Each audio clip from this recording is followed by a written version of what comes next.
And Iowa second graders got an early Christmas present. Central DeWitt schools and every other school district in Iowa got a copy of Just Like Caitlin. Did you witness what Caitlin Clark did on her birthday?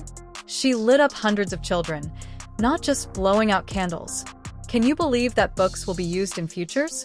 22,000 books were donated in that manner, but this is where things get interesting. Some individuals are genuinely upset about it. Picture Book shares number 22's story, packed with life lessons about dreaming big, working hard, and valuing relationships over winning.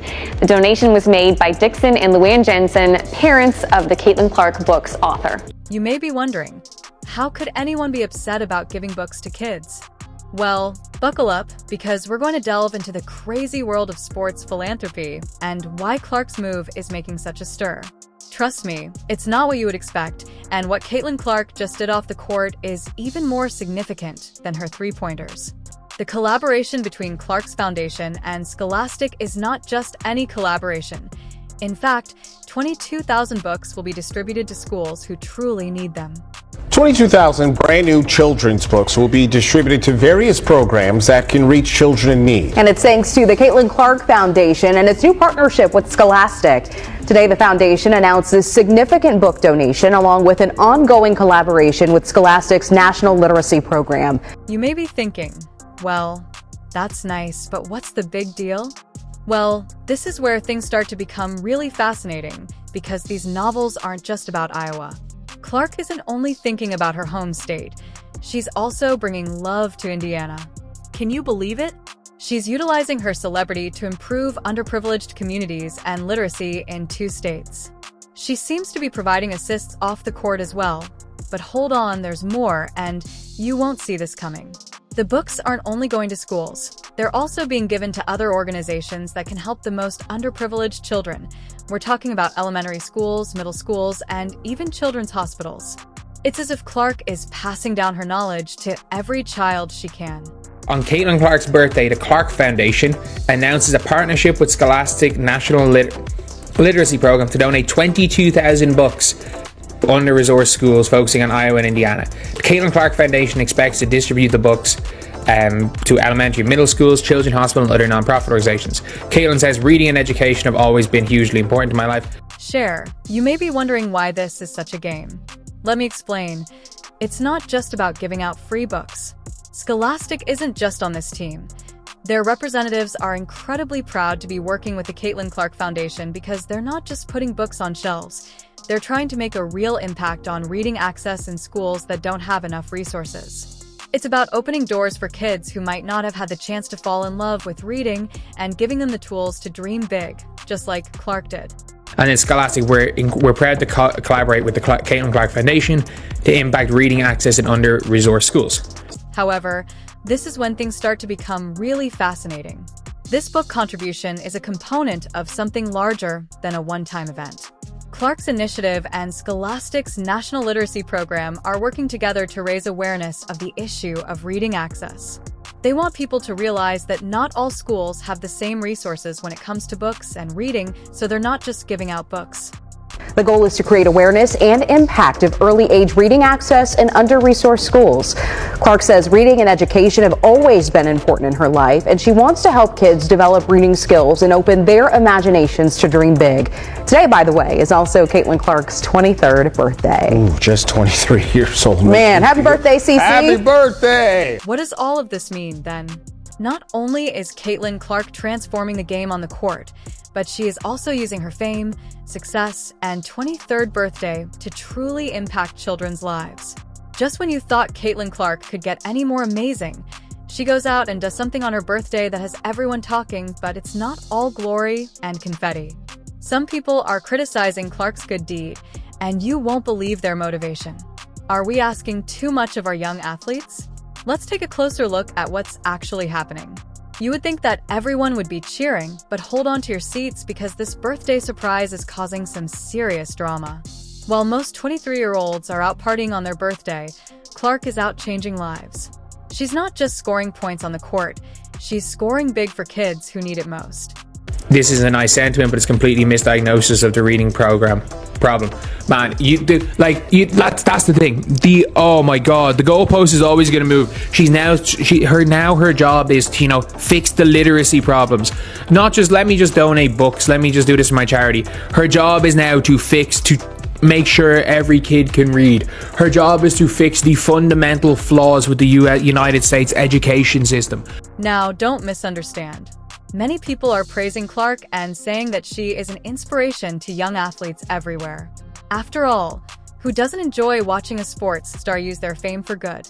But now, as Clark is out there changing lives on her birthday, some critics are saying that it's not enough. You heard that right, not enough. Can you believe that some people are actually criticizing Clark for her good deeds? It's as if they forgot that she is a basketball player, not a politician. Since when did we start expecting our athletes to reform the entire educational system? That is the goalpost moving straight away. She has this thing to charity. Oh, but she can do that. She can do better. It's like, man, do you want her to fix world hunger next? Is that what her job is?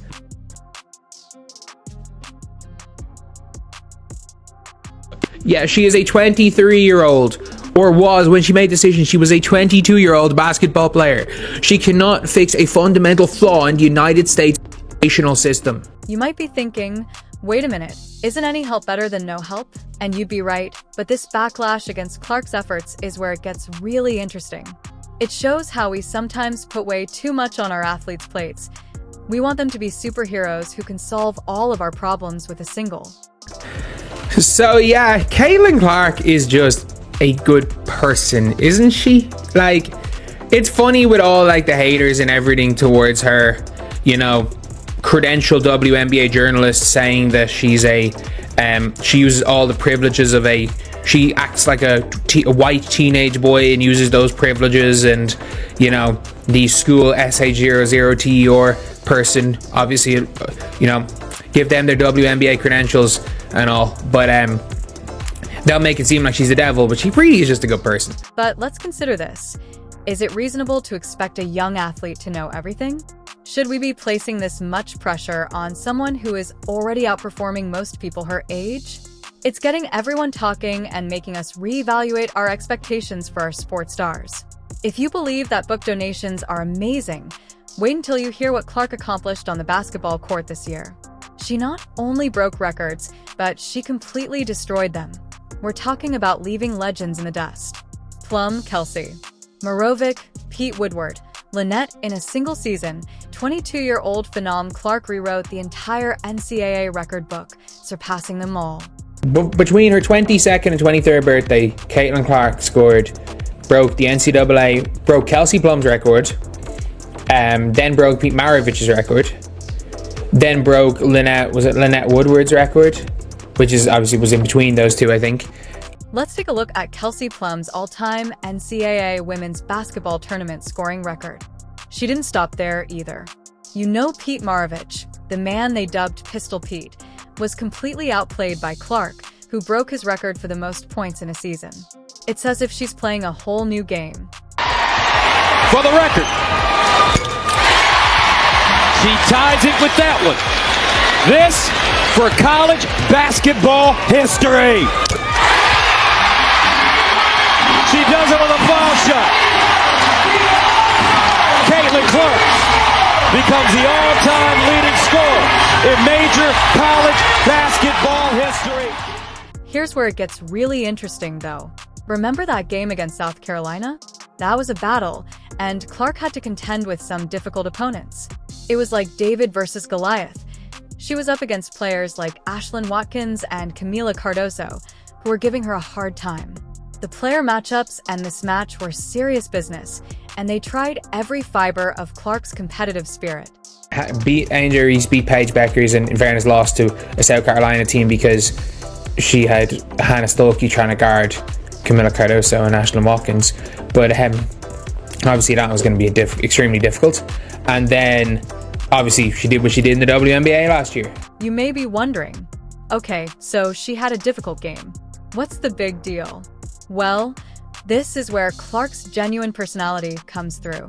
Despite the difficulties and the strong defense she put up, she didn't give up or back down. Clark demonstrated that she isn't only interested in her own glory, she has that never say die mentality that distinguishes the good from the great. So obviously today she is 23. It is no longer 22, and I'm not sure.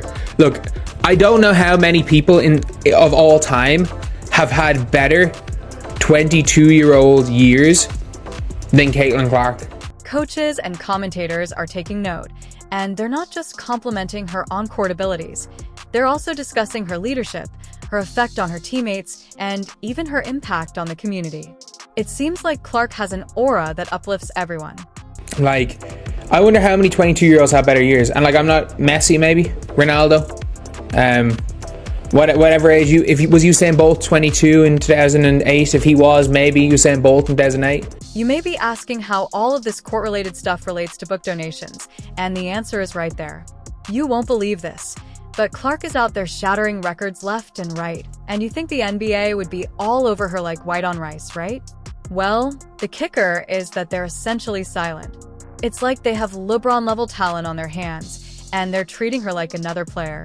Her ability to persevere in the face of fierce competition and break records while remaining humble is all related to who she is off the court.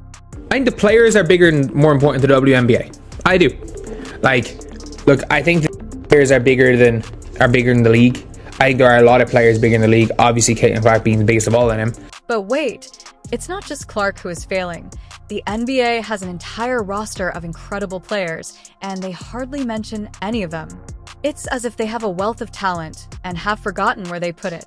You may be thinking, come on, surely they're doing something to promote these stars, but this is where things get really interesting.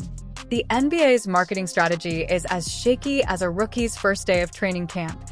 They rely on the social media accounts of individual teams to carry out the bulk of the work, and let me tell you, it's about as reliable as a streaky shooter. And the problem is, like, WNBA don't highlight anyone with stuff like this. They don't highlight anyone. And if I was, like, I've always said this in the WNBA, the issue is, it's not necessarily that they're ignoring Caitlin Clark, it's that they're ignoring everyone. Like, it's scandalous how little the WNBA do to promote their own players. It is on individual teams by team by team. And some teams' social media, I don't even know who's running them.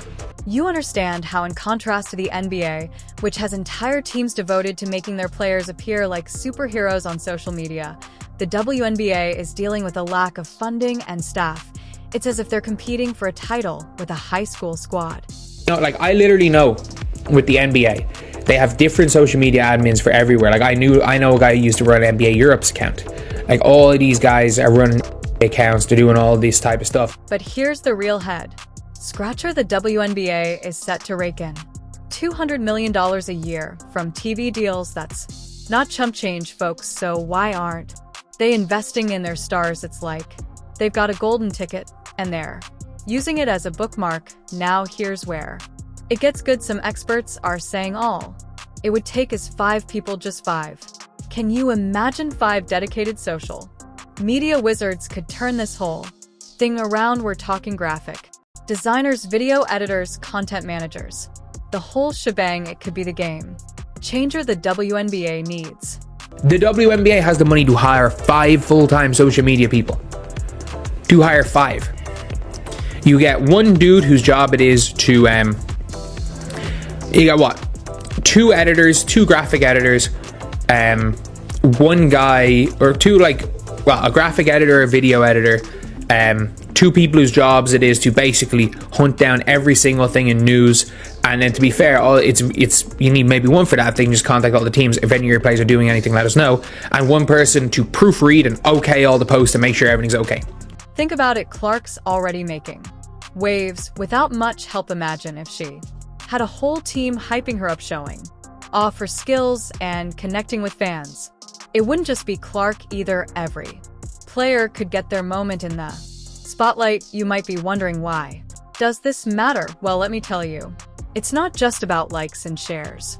It's about growing the game, filling seats, and getting more eyes on these incredible athletes. The WNBA is leaving money on the table, and they're doing their players dirty in the process. Obviously, like, they're not going to put that money in. Like, this is going to be making from next year on, making $200 million a year just in TV revenue. Obviously the players are getting all this other stuff, but like, surely, let's just say 5 people. In those type of social media jobs, you can hire 5 of them at $50K a year. But here's the twist. This might actually be the perfect opportunity for Clark with the WNBA. Sleeping on their marketing game, Clark's got a chance to build her own brand. She's already shown she can make an impact off the court with her book, Donation. Imagine what she could do if she took her social media game to the next level. Can you believe it, Caitlin? Clark's not just stopping at donating books to schools, her foundation's taking it to a whole new level, partnering with Scholastic to spread the love of reading even further. We're talking children's hospitals and nonprofit organizations getting in on this book bonanza. Fair play, Caitlin, doing a really good job just in life in general, and obviously one of the biggest names in all of sports right now, which is obviously massive. Absolutely massive, and brilliant for the sport of basketball, brilliant for herself, and just brilliant for everyone that's involved in the entire situation, everyone that's playing the sport, everyone that's like reading the books, the librarians, and for future players seeing what a person can do with all this stuff. And with all of this type of stuff, it's making those idiots to think they're call her every name under the sun look like the horrible people they are. It's like Clark's got a game plan for literacy that's as unstoppable as her three-point shot. But here's where it gets really interesting. Clark's not just talking the talk, she's walking the walk.